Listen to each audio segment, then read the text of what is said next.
An Alabama committee advanced a bill targeting transgender athletes that would ban them from playing on college sports teams that do not align with their biological sex. News 19 State Capitol reporter Maddie Beard Temple has more from that committee. During a public hearing today, proponents say this bill protects progress in women's sports, while opponents say it's going after a problem that doesn't exist and targeting a group of people.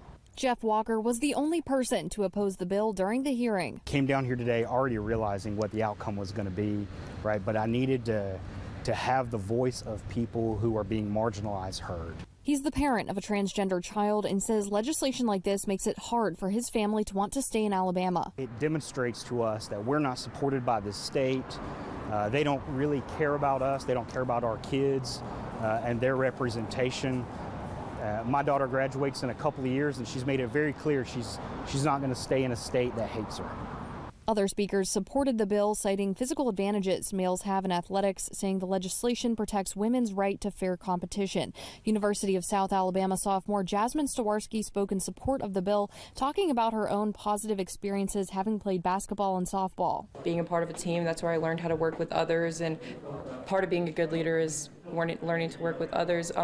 So I really credit sports to shaping a lot of my life today, and so I wanted to come and protect sports here at the University of South Alabama.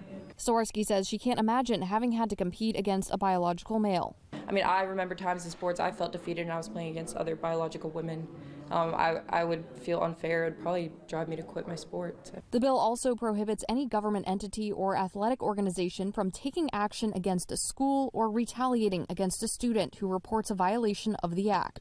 House bill sponsor Susan DuBose says this bill would not impact co-ed teams that already exist. The next step for the bill is the House floor.